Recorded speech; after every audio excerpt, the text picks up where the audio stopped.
ಇನ್ನು ಹಾಸನ ಸ್ಟೋರಿ ಕಡೆ ನೋಡೋಣ. ನೋಡಿ, ಇವತ್ತು PLD ಬ್ಯಾಂಕ್ ನಿರ್ದೇಶಕರುಗಳ ಸ್ಥಾನಕ್ಕೆ ಎಲೆಕ್ಷನ್ ನಡೆಯೋದಕ್ಕಿದೆ. ಹೊಳೆನರಸೀಪುರ PLD ಬ್ಯಾಂಕ್ ನಿರ್ದೇಶಕರ ಚುನಾವಣೆ ನಡೆಯೋದಕ್ಕಿರೋದು ಇವತ್ತು. ಬಾಲಕಿಯರ ಸರ್ಕಾರಿ ಪದವಿ ಪೂರ್ವ ಕಾಲೇಜಲ್ಲಿ ಎಲೆಕ್ಷನ್ ನಡೆಯುತ್ತೆ.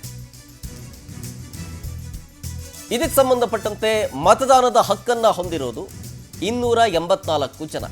284 ಮತಗಳಾಯ್ತು ಅಲ್ಲಿಗೆ. ನಿನ್ನೆ ತಡರಾತ್ರಿಯವರೆಗೂ ಕೂಡ PLD ಬ್ಯಾಂಕ್ ಕಚೇರಿ ಓಪನ್ ಆಗೇ ಇತ್ತು. ಚುನಾವಣಾ ನೀತಿ ಸಂಹಿತೆ ಜಾರಿಯಲ್ಲಿದೆ.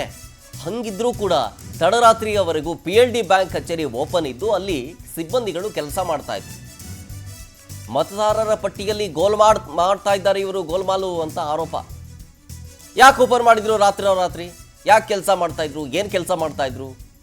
ಕಳೆದ ರಾತ್ರಿ ಬ್ಯಾಂಕ್ ಮುಂದೆ ಕೈ ಕಾರ್ಯಕರ್ತರು ಜಮಾಯಿಸ್ಬಿಟ್ಟಿದ್ರು. ನೋಡಿ, ಗಮನಿಸ್ತಾ ಇದ್ದೀರಿ, ರಾತ್ರಿ ಆಗಿರೋದು ಇದು. ರಾತ್ರೋರಾತ್ರಿ ಮತದಾರರ ಪಟ್ಟಿ ಪರಿಷ್ಕರಣೆ ಮಾಡಲಾಗ್ತಾ ಇದೆ ಇಲ್ಲಿ ಅಂತೇಳಿ ಆಕ್ರೋಶವನ್ನು ಹೊರಹಾಕ್ತಾ ಇದ್ದಾರೆ. ಸೊ ಹಾಗಾಗಿ ಕೆಲಕಾಲ PLD ಬ್ಯಾಂಕ್ ಎದುರು ಲಾಸ್ಟ್ ನೈಟ್ ಹೈ ಡ್ರಾಮಾವೇ ಸೃಷ್ಟಿಯಾಯಿತು. ನೋಡಿ, ಆ ಸಂದರ್ಭದ ವಿಜುವಲ್ಸ್ ಗಮನಿಸ್ತಾ ಇದ್ದೀರಿ.